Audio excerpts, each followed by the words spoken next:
Hello everyone, welcome to Seriscapades. My name is Chuck and let's have a look at my seedlings. So if you've been following my page for a while, you would know that I have sowed a bunch of seedlings. I've got two planters in here. They are about a month apart and I've sown this in October last year and this one was in November. And since it is June right now, this means that this one is about 7 months old and this is 6 months old. So again, for those new to this channel, the difference between these two is that the seeds that I sowed in here are seeds from flowers that were pollinated by the pollinators, by the bees, flies. And as for this side, I gathered the seeds from flowers that I pollinated myself. From memory, I think it took about a couple of weeks before I was able to harvest the seeds from the flowers. Was it 2 weeks? I think it was 2 weeks.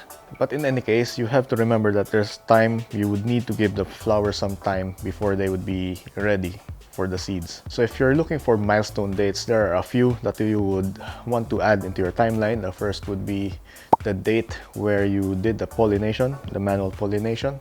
I didn't record mine. The next would be the date that you harvested and maybe even sowed. I usually do those on the same day, so it's just one date, harvested and sowed. And after that, it's mostly just milestones in terms of maybe checking in about a few weeks, a month, months. And again, from memory, I remember that they started to germinate around at least, it was a bit over a week, I think. Although there were some outliers that germinated a bit earlier than that, maybe about 7 days or 5 days. Somewhere around there. Now, speaking about these two trays again, on the left, this is mainly just elegans, Echeveria elegans, and I harvested the seeds from flowers, dried out flowers of my Echeveria elegans. I didn't do anything special, I just waited for the flowers to be ready, and I guess I lucked out because these ones are growing well.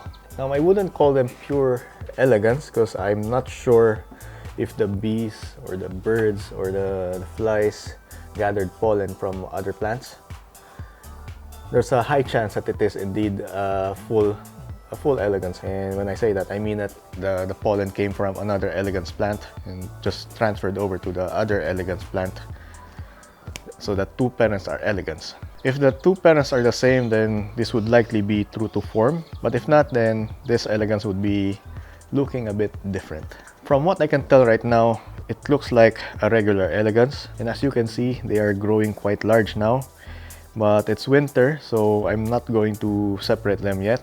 Yeah, one of the more frequently asked questions about this is when do I separate the pups? When do I transfer them into a larger container? In my case, this is my first time growing from seed. Well, at least this is my first successful attempt. Based on what I think, based on my intuition, I think I'm going to move them once it's safe. I mean, when I say safe, when their stems are a bit thicker, when they are going to be more resilient to being handled. Because right now, looking at them, their stems are still too thin that a bit of handling, a bit of being rough, my usual roughness means that they might break. So to be safe, I'm going to leave them here for now. And besides, it's winter, and that means that they're going to be dormant if they're not yet dormant, which in turn means that their growth rate would be quite low. Although they look a bit crowded right now, I do not expect them to outgrow these cells anytime soon. But I'll have to keep this in mind. I have to monitor this over the course of the next few weeks and see if they still grow. Because, yeah, maybe I could just transfer the entire cell, just dig around the cell and hope that I am able to remove the whole thing as a whole. Now on this side, this is the more exciting part for me, I think, because all of these are my own pollinations, which means that they are my own original creations, my own hybrids. Now in this notebook, I've written down all of the parents of the seedlings that you see here. I've labeled the columns from A to F and the rows from 1 to 4. There are 24 cells in all. So for column A, or cells A1 to A4, I sowed here seedlings, seeds harvested from an Agavoides, that's a parent, and the pollen came from a Bella Rouge. As you can see, the shape definitely looks like the Agavoides parent, although you could see a bit of variation in them. Some of them look more like the Agavoides parent, but there are a few here whose leaves tend to be shaped more like the Bella Rouge, which is pretty interesting. Now, like both parents, the tips of the leaves have red, and despite them being under the eaves, no direct sunlight, I think when I eventually move them out, exposed to the sun, they would be even redder. This one definitely looks like a Bella Rouge in terms of shape. The rest look like Agavoides. Cool. Now for the next set, column B, cells B1 and B2. According to my notes, the seed parent would be Echeveria colorata, and the pollen parent would be an Orion. Based on those parents, I would expect this to be a very dense rosette, because the Orion has a dense rosette. As for the colorata, these ones tend to have large, thick leaves. So I'm imagining this to be something with thick leaves and dense rosette. I would be expecting it to have more leaves than colorata, but less leaves than Orion. In cells B1, this is exactly what I was imagining it to look like. If you compare B1 and B2, B1 has larger shaped rosettes, although I think this is mainly because there are fewer seedlings that germinated on this cell compared to B2. B2 is very crowded, but again, I'm afraid of moving them right now since they still have very tiny stems. They could easily break. But at some point, maybe in spring or towards the end of winter, I would have to remove them from here, give them more space, and in the process, I might have to sacrifice some of the numbers here. Cells B3 and B4, this is going to be quite interesting because these are not pure Echeveria. I went for an intergeneric hybrid with this case. So the seed parent is Pacuveria bea, and the pollen parent is the Echeveria lola. The bea tends to have this long spear-like or lance-like leaves, while the lola is flat and white.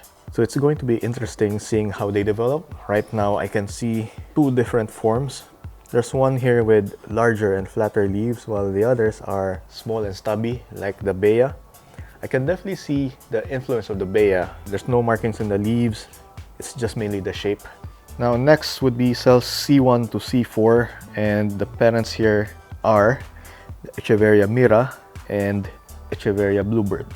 The mira is an Agavoides hybrid. I'm not sure with which, but the only thing I think it retains from the Agavoides would be some of the shape. But otherwise, it has more leaves. It is more dense than typical Agavoides, and it tends to form this bowl shape. And I can almost say the same for the bluebird, only the bluebird tends to have a very thick white farina. It is related to the colorata, only it forms a bowl.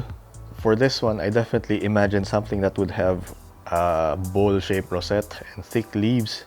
But I'm not sure which color would win, whether that would be the white farina of the bluebird versus the pale green of the mira. So it's going to be interesting to see which one develops. Of course, I can't expect all of the seedlings to look the same since they are grown from seed. Each one would have their own little mix of both parents. It's much like you compared to your own siblings. You may have the same parents, but you do not look exactly the same. The next groups are interesting because according to my notes, cells E1 to E4 and maybe even D, I might have mislabeled them. It is based on Bella Rouge and Romeo. I see the shape of the Romeo slightly on some of them, while the rest look like the Bella Rouge shape. But I don't see any strong features from either parent yet right now, so maybe it has to do with them being in the dark. Because the markings in the Bella Rouge, which in turn came from its parent, the nodulosa, these markings tend to come out with enough sunlight. And as for the Romeo, the color, the pink color that we know and love, is also brought out by the sun. I guess it's too early to tell. But if you look at them right now, you can definitely see two different forms. One would have those sharp leaves, Agavoides-like leaves, while the other has cushion-shaped leaves. So it's interesting to see how they develop. Now, apparently, even column F has the same parents as column E. The shape here is definitely different. I would chalk this up to genetic variations, but then again, they're still tiny. So we'll have to wait for them to grow and see and compare how they look like once they outgrow the cells. Now, because of this success, I'm thinking of doing another experiment. I can't help but notice that a lot of my Gibiflora-based Echeverias are still flowering. I wonder if this is really their normal time to do pollination, which means that this season would be one of those rare times that they propagate in the wild. Here, let me show you. As you can see, a lot of my gibifloras are still flowering, like those, these ones, as well as these ones. So I would like to cross-pollinate them and make some hybrids out of them. The reason why I haven't been doing it yet is because I was wondering if they would survive over winter, but since this is going to be an experiment, I guess I'll just try. Now, in order to pollinate, I would need a fine-tip brush such as this one, and I'll use this to transfer pollen from one plant to the next one. One of the decisions that I have to make is to determine which plant would be the seed parent, or in other words, the parent where the pollen would be transferred into. And among all of these, I think I'll be using the Zorro over here because the Zorro seems to be the most resilient out of them all. Now I have to look for a specific cluster because a lot of the flowers here are wide open already, and maybe I could assign one Echeveria parent per cluster. I could probably start with this red sapphire over here. The flowers are already open, so just using my brush, I'm just taking some pollen out of the flowers, and I've got lots of pollen on the tip now, and I'm going to apply this into the stigma of the Zorro.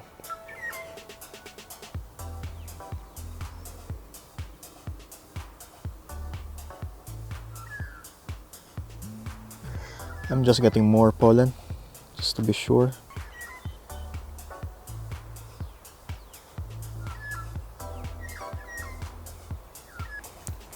I'm going to mark this with one line, one band.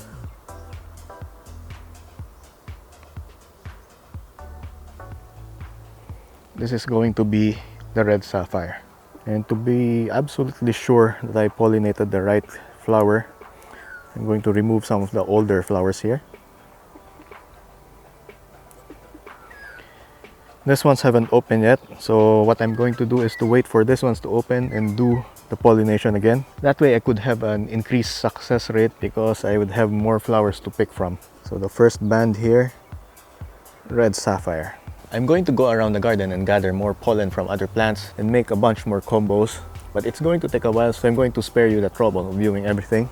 So I'm done cross-pollinating them. I made 7 different pairs. Obviously, all of them would have the Zorro as a seed parent. The first pollen parent was I think it was the red sapphire. The second one would be bittersweet. The third would be Etna. I can't remember the fourth. I think the fourth was a Mauna Loa, and this Mauna Loa right here. 6th and 7th are definitely the Verrugas and the Barbellion. I can't remember what the 5th one was. Damn it. I should have recorded the whole thing. Most likely I'd be labeling this as, I don't know, Echeveria species. So, good luck. I just remembered the 4th one was the Thelma O'Reilly. This one. Thelma O'Reilly, number 5.